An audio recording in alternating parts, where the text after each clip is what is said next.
on juurima yo Allah suren. Je vous remercie, Monsieur le secrétaire d'État, Monsieur le ministre des Finances et du Budget. Vous avez la parole pour 15 minutes. Je vous remercie, Monsieur le Président. Monsieur le ministre de l'Agriculture, de la Souveraineté alimentaire et de l'Élevage, Monsieur le ministre d'État, le ministre secrétaire d'État, chargé des coopératives, Mesdames, Messieurs, honorables députés, xam ngeen ne le ministre Mabouba Diagne ak son copilote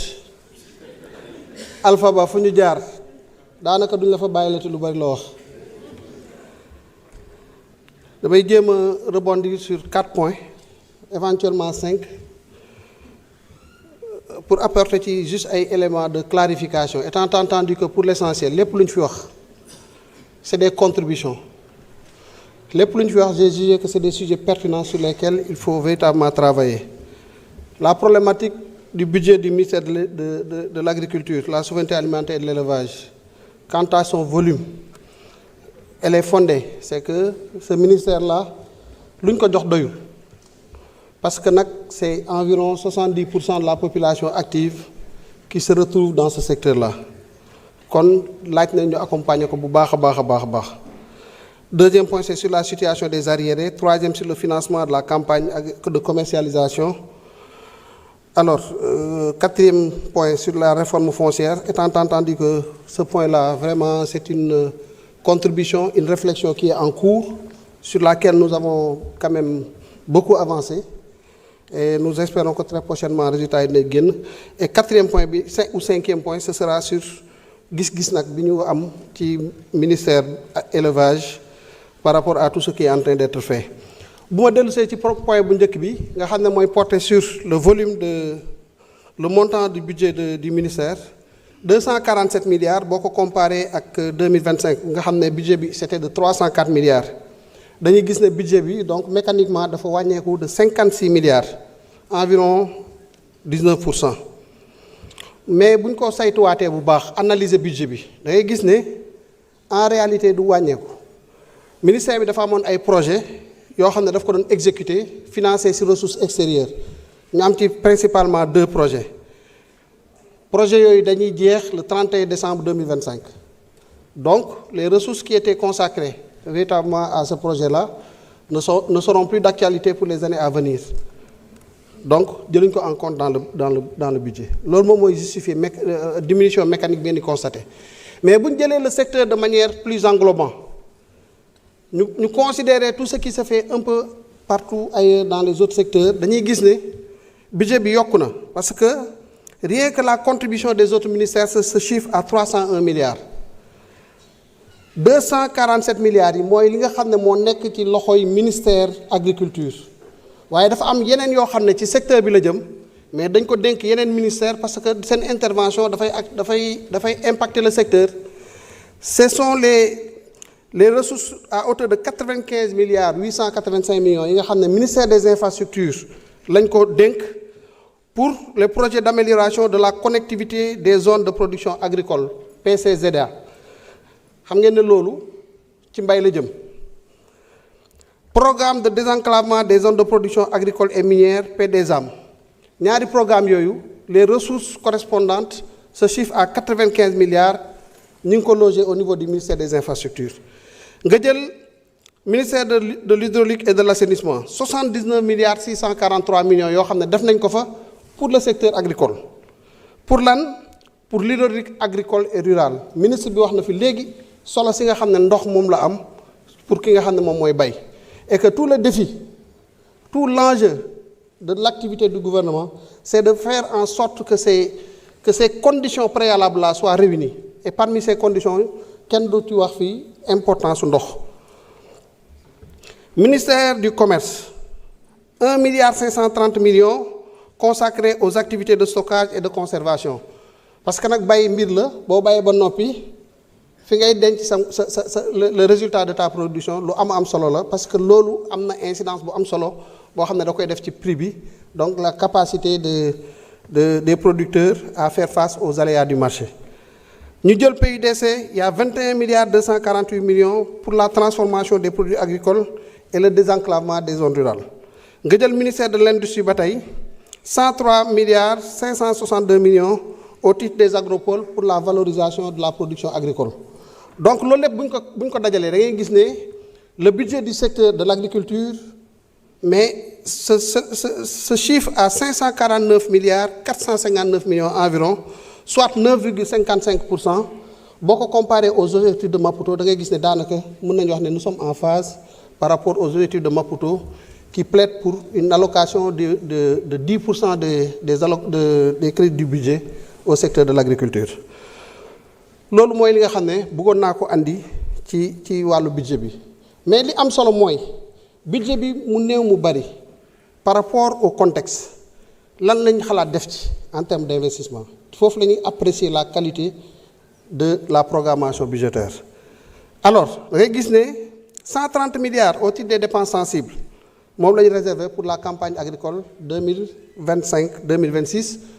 te boo seetee daaw nous étions à 120 milliards donc on a fait un effort au moins de 10 milliards pour accompagner la production. 4 milliards 667 millions pour renforcer les coopératives agricoles, étant entendu que le projet de CAC est doté à hauteur de 9 milliards 627 millions. Nga jël mécanisation agricole ñu def ci 13 milliards ndox su amee suuf am ñu ci xalaat mooy question bi honorable may mën a bu soo poser léegi te muy question bu am solo parce que tout l'avenir de l'agriculture va se jouer sur cette problématique-là. boo jëlee donc nga dolli ci mécanisation da ngay gis ne li ñu bëgg xam nañ ko ñu ngi dox di ci jëm léegi nag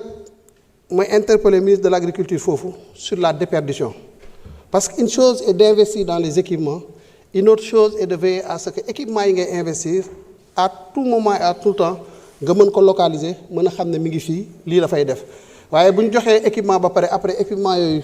naax saay wala mu disparaître ci environnement de production bi loolu beneen préoccupation la boo xam ne war nañ ko adresser trouver ci des réponses. En plus de tout ça nag il y a d'autres projets comme le programme d'amélioration des chaînes de valeur pour 1 milliard 350, projet des grands périmètres de culture fourragère pour 220 millions, le programme national d'autosuffisance en riz phase 2 221 millions, programme d'aménagement de 1000 hectares de vallées et bas-fonds pour 40 hectares, ainsi de suite. Lii mooy budget ministère bi ndaw na xeeb nañ ko waaye nag dinañ ci def ay mbir yu am solo yoo xam ne dina impacter fondamentalement notre population yi nga xam ne dañuy yëngatu ci secteur boobu. Deuxième point bi ma bëgg a ñëw c'est sur la situation des arriérés. Sur la situation des arriérés li ma ciy wax lu simple la mooy ne bi ñu ñëwee on a trouvé ici un stock de 131 milliards 600 millions de francs CFA d'arriérés au titre des campagnes 2021-2022 et 2022-2023 bokk na ci mesures yu njëkk a jël au niveau du ministère des finances et du budget mooy mobiliser ay ressources yoo xam ne c'est destiné exclusivement à l'appurement de ces stocks d'arriérés là kon moment bi ma leen di wax moom stock boobu arriéré boobu ñu fekkoon fay nañ ko lépp ci benn année budgétaire léegi nag boo fekkee stock boo xam ne 131 milliards la li ngay def mooy da ngay fexe accélérer appurement bi mais ce qui est clair c'est que mënoo ñëw rek d'un coup nga résorber ko ba pare nekk à jour par rapport à tout moment bi may wax ak yéen à la place de stock de 131 milliards nous sommes à un stock d'arriérés de 44 milliards qui n'a pas de couverture budgétaire. La bonne nouvelle c'est que dans le cadre du travail d'audit sur les arriérés de paiement, l'inspection générale des finances a été instruite de prendre en charge véritablement ce stock-là dans le cadre de ces travaux-là. À partir de ce moment, une fois que nous validons le budget, sur les 300 milliards déjà réservés pour la prise en charge des arriérés, nous pourrons voir très rapidement comment prendre en charge ce montant, étant entendu que ce montant est obligé de s'ajuster en fonction des résultats de cet audit de l'inspection générale des finances. Bu dee campagne 2025-2026 bi nag moment fi may wax ak yéen nii nous sommes à 111 milliards d'encours mais encours yooyu sur le budget du ministère les 130 milliards vont servir effectivement à prendre en charge ces 111 milliards là. bu ñu delluwee ci financement campagne bi moment bi may wax ak yéen ñun campagne de commercialisation xam nañu soloom ci économie Sénégal moo tax dañ koy teel a commencé duñ ci xaar daanaka bu ñu duggee octobre rek suñ service yi dañuy commencé di liggéey avec les banques avec la LBA avec la BNDE avec le pool bancaire qui accompagne souvent dans le cadre du bridge bi ñuy jëf ak ITFC le Trésor tout en tout cas les acteurs du système dañ leen di mobiliser commencer tenir ay réunions pour préparer la campagne moment bi may wax ak yéen ni sur les 100 milliards de besoins de la campagne de commercialisation nous avons pu mobiliser 80 milliards 238 millions donc ITFC c'est une banque filiale de la Banque islamique de développement va venir pour 26 milliards 238 millions on est en train de structurer un crédit relais pour que le temps que ñuy finaliser ba loolu di mën a ñëw banque ñu am ay banques yu ñu accompagner ba xaalis boobu ñu mën ko dugal ci commercialisation bi la LBA va venir pour 10 milliards bu ngeen seetloo montant yi may joxe xaw na wuutee tuuti ak montant yi ñu joxe woon commission waaye liggéey bi ak discussion yi ak terme conditions yi nga xam ne moom la ñuy partager avec les différents acteurs moom mooy évoluer moom mooy tax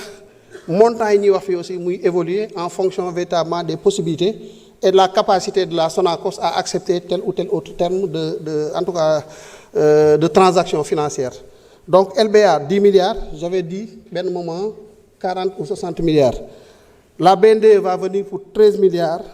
le pool bancaire va venir pour 26 milliards parce que crédit relais là pour ITFC. Donc même montant pour ITFC bi moom la ñuy envisager pour le crédit relais en attendant que ce financement là arrive. Le Trésor aussi va venir pour 31 milliards, qui est le reliquat du financement que nous avions mobilisé avec ITFC, avec la BADEA dans le cadre de la commercialisation 2025. Voilà donc la situation pour le financement de la campagne. Léegi nag wax dëgg yàlla depuis qu'on est là, à chaque fois qu'on parle d'un sujet, d'un secteur, suñu waxee li ñuy def ba pare ñun ministère des Finances suñu responsabilité. nekkul di màbb liggéey bi nga xam ne moom la ñuy def mais c'est d'attirer l'attention sur les risques yi nekk ci yenn secteurs yi parce que la solution à nos problèmes tant que ñu ngi jàpp ne c'est une solution budgétaire c'est parce que amaguñu yoon la solution à nos problèmes ne peut pas toujours être des solutions budgétaires c'est des solutions qu'on va retrouver dans les secteurs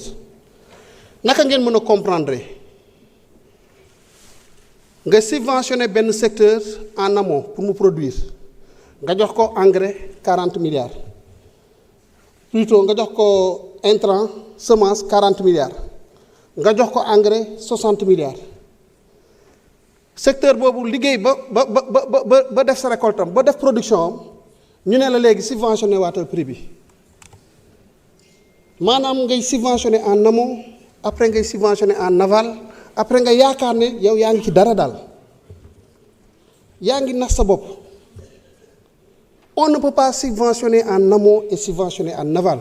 et c'est là où ce que le paquet d'activités qui est proposé par le ministre de l'Agriculture est intéressant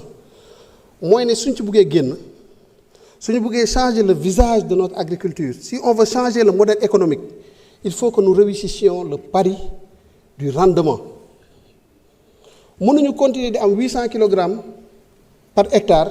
ba pare yaakaar ne ñun ñu ngi dem fenn demuñu fenn ba dañuy nax suñu bopp mënul nekk